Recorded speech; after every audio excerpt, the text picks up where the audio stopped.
ಇಂದು ನೀವೆಲ್ಲ ಬಂದದ್ದು ನಮಗೆ ತುಂಬ ಖುಷಿಯಾಗಿದೆ. ಹೀಗೆ ಇದು ನಮ್ಮ ಕಾನಾವು ಕೆರೆಯನ್ನು ನೋಡಲಿಕ್ಕೆ ನೀವೆಲ್ಲರೂ ಬಂದಿದ್ದೀರಿ. ಇದರ ಬಗ್ಗೆ ಕೆಲವು ಮಾಹಿತಿಗಳನ್ನು ನಾನು ಕೊಡ್ತೇನೆ. ಇದು ನಮ್ಮ ಅಜ್ಜ ದಿವಂಗತ ಕಾನಾವು ನರಸಿಂಹ ಭಟ್ ಅವರು ಮೂಲತಃ ಕಾಸರಗೋಡು ಜಿಲ್ಲೆಯ ಬಾಜದವರು. 1942ರಲ್ಲಿ ಇಲ್ಲಿ ಜಾಗವನ್ನು ಖರೀದಿಸಿ 1950ರ ನಂತರ ಇಲ್ಲಿ ಕೃಷಿಗೆ ತೊಡಗ್ತಾರೆ. ಆಗ ಇಲ್ಲಿ ಭತ್ತದ ಕೃಷಿಯೇ ಮೇಯ್ನ್. ಹಾಗೆ ಅದನ್ನು ಹಂತ ಹಂತವಾಗಿ ಅಡಿಕೆ ತೋಟಕ್ಕಾಗಿ ಕನ್ವರ್ಟ್ ಮಾಡ್ತಾರೆ. ಹಾಗೆ ಈಗ ನಾವು ನೋಡುವಂಥ ಜಾಗ ಅದು ನಮ್ಮ ಈ ಜಾಗೆಯ ಎತ್ತರದ ಸ್ಥಳದಲ್ಲಿದೆ. ಅದರ 3 ಭಾಗದಲ್ಲಿ ಕಾಡು. ಹಾಗೆ ಅಲ್ಲಿ ನಮ್ಮದೇ ವರ್ಗ ಸ್ಥಳದಲ್ಲೇ ಸಾಧಾರಣ ಒಂದು 2-2.25 ಎಕರೆ ವರ್ಗ ಸ್ಥಳದಲ್ಲಿ ಮೊದಲು ಭತ್ತದ ಕೃಷಿ ಆಗ್ತಿತ್ತು. ಆಗ ನೀರಿನ ತೊಂದರೆಯಿಂದಾಗಿ ಭತ್ತದ ಬೆಳೆಯನ್ನು ನಮಗೆ ಸರಿಯಾಗಿ ಮಾಡಲಿಕ್ಕೆ ಆಗದ ಕಾರಣ ಅಲ್ಲಿ ನೀರಿಗಾಗಿ ಗದ್ದೆಯನ್ನು ಒಂದು ಸಣ್ಣ ಕಟ್ಟ ಮಾಡಿ ನೀರನ್ನು ತುಂಬಿಸಿ ಕೆಳಗಿನ ಗದ್ದೆಗಳಿಗೆ ನೀರಿನ ವ್ಯವಸ್ಥೆಗಾಗಿ ನಮ್ಮ ಅಜ್ಜ ಮಾಡಲಿಕ್ಕೆ ಶುರು ಮಾಡ್ತಾರೆ. ಆಗ ಅದನ್ನು ಮಾಡಿದಾಗ ಆ ಹಾಕಿದ ಕಟ್ಟದಲ್ಲಿ ಯಾವುದೇ ನೀರು ಉಂಜದ ಕಾರಣ, ಲೀಕೇಜ್ ಆಗದ ಕಾರಣ ಅದನ್ನು ಹಂತ ಹಂತವಾಗಿ ಆ ಒಡ್ಡನ್ನು ಎತ್ತರಿಸ್ತಾ ಹೋಗ್ತಾರೆ 1952-53ರಿಂದ ಹಾಗೆ ಅದು ಒಂದು ಹಂತಕ್ಕೆ ಬಂದಾಗ ಸಾಧಾರಣ 2-2.5 ಎಕರೆಯಷ್ಟು ವಿಸ್ತಾರವಾಗಿ ಆ ಕೆರೆಯಲ್ಲಿ ನೀರು ತುಂಬಿಕೊಳ್ತದೆ.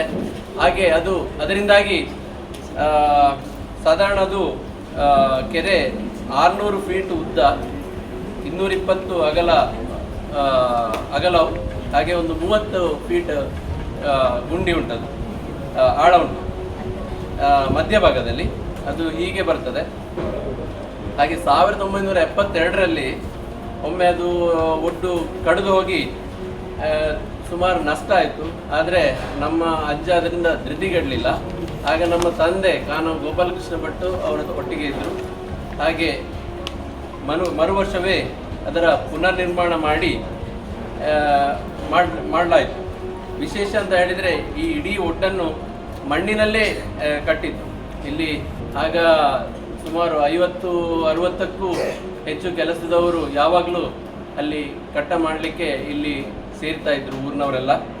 ಹಾಗೆ ಅಂದಾಜು ಒಂದು 40 ಎಕರೆ ನಮ್ಮ ಅಡಿಕೆ ತೋಟಕ್ಕೆ ಇದೇ ನೀರಿನ ಆಶ್ರಯ. ಹಾಗೆ ಇದಲ್ಲದೆ ಇಲ್ಲಿನ ಸುತ್ತಮುತ್ತಲಿನ ಸಾಧಾರಣ 200 ಎಕರೆ ಅಡಿಕೆ ಇದಕ್ಕೆ ಕೃಷಿಗೆ ಸಹ ಇದರ ಪ್ರಯೋಜನ ಉಂಟು.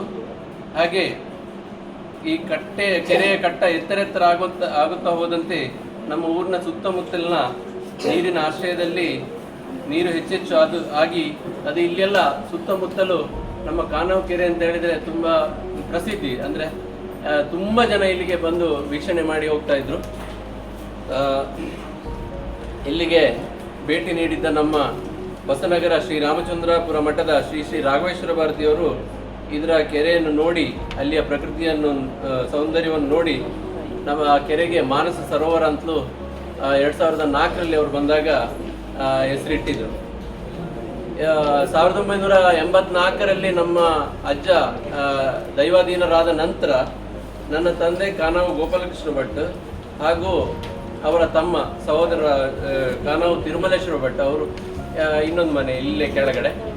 ಹಾಗೆ ಅವರು ಒಟ್ಟಿಗೆ ಸೇರಿಕೊಂಡು ಸಾಧಾರಣ ಒಂದು 40 ವರ್ಷದಿಂದ ಅತ್ಯಂತ ಶ್ರದ್ಧೆಯಲ್ಲಿ ಈ ಕೆರೆಯನ್ನು ಸಂರಕ್ಷಣೆ ಮಾಡಿಕೊಂಡು ಬಂದಿದ್ದಾರೆ.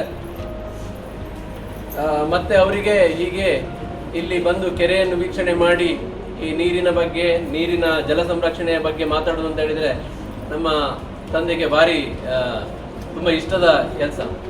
ಹಾಗೆ ಅವರು 2023ರಲ್ಲಿ ದೈವಾಧೀನರಾಗ್ತಾರೆ. ಹಾಗೆ ಅವರನ್ನಿಗೆ ನಮಗೆ ತುಂಬ ನೆನಪಾಗ್ತದೆ. ಯಾಕಂದರೆ ಅವರಿದ್ದರೆ ಅವರಿಗೆ ಭಾರಿ ಖುಷಿ ಆಗ್ತಿತ್ತು.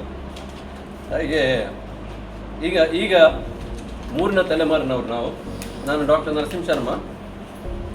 ಈಗ ನಾನು ಕಳೆದ 20 ವರ್ಷದಿಂದ ಪುತ್ತೂರಲ್ಲಿ ಪ್ರಾಕ್ಟೀಸ್ ಮಾಡ್ತಾ ಇದ್ದೇನೆ. ಈಗ ಇಲ್ಲಿನ ಉಸ್ತುವಾರಿಯನ್ನೆಲ್ಲ ನನ್ನ ಪತ್ನಿ ಸೌಮ್ಯಲಕ್ಷ್ಮಿ, ನನ್ನ ಅಮ್ಮ ಶಂಕರಿ ಅವರು ತುಂಬ ಆಸಕ್ತಿಯಿಂದ ಹಾಗೂ ಪ್ರೀತಿಯಿಂದ ಇಲ್ಲಿಯ ವ್ಯವಸ್ಥೆಯನ್ನು ಮೇಲುಸ್ತುವಾರಿ ಎಲ್ಲ ಅವರೇ ನೋಡಿಕೊಳ್ಳೋದು. ಈಗ ಇಲ್ಲಿಯ ವ್ಯವಸ್ಥೆ ಎಲ್ಲ ಅವರೇ ಮಾಡಿರೋದು.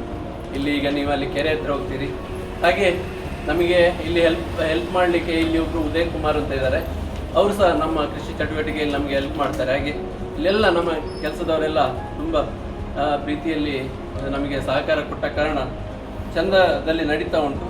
ಹಾಗೂ ನಮ್ಮ ತಂದೆ ಯಾವಾಗಲೂ ಹೇಳ್ತಾ ಇದ್ರು, ಪ್ರಕೃತಿ ಯಥೇಚ್ಛವಾಗಿ ನೀರನ್ನು ನೀಡ್ತದೆ, ಅದನ್ನು ಯಾವುದೇ ವ್ಯರ್ಥ ಮಾಡದೆ ನೀರನ್ನು ಪ್ರಕೃತಿಯನ್ನು ಉಳಿಸುವ ಕೆಲಸ ಪ್ರತಿಯೊಬ್ಬರು ನಾವು ಮಾಡಿದರೆ ನಮಗೆ ನೀರಿನ ಬವಣೆ ಉಂಟಾಗಲು ಸಾಧ್ಯವಿಲ್ಲ ಅಂತ.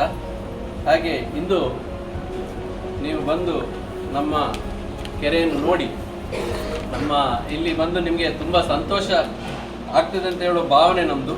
ಹಾಗೆ ಎಲ್ಲರೂ ವೀಕ್ಷಿಸಿ, ಮತ್ತು ನಿಮಗೆ ನಿಮ್ಮ ಮನಸ್ಸಲ್ಲಿ ಬಂದ ಅನಿಸಿಕೆ ಅಥವಾ ನಿಮ್ಮ ಅನುಭವ ಅಥವಾ ಸಲಹೆ ಇದ್ದರೆ ನಮಗೆ ಕೊಡಿ. ನಮಗೆ ಇನ್ನೂ ಇದನ್ನು ಇಂಪ್ರೂವ್ ಹೇಗೆ ಮಾಡೋದು ಅಂತ ಹೇಳೋದಕ್ಕೆ ನಮಗೆ ಅದು ಸ್ಫೂರ್ತಿ ಆಗ್ತದೆ. ಹಾಗೆ ನಮ್ಮದೊಂದು ಡೈರಿ ಉಂಟು, ಹೋಗುವಾಗ ಅದರಲ್ಲಿ ಒಂದು ಅನಿಸಿಕೆ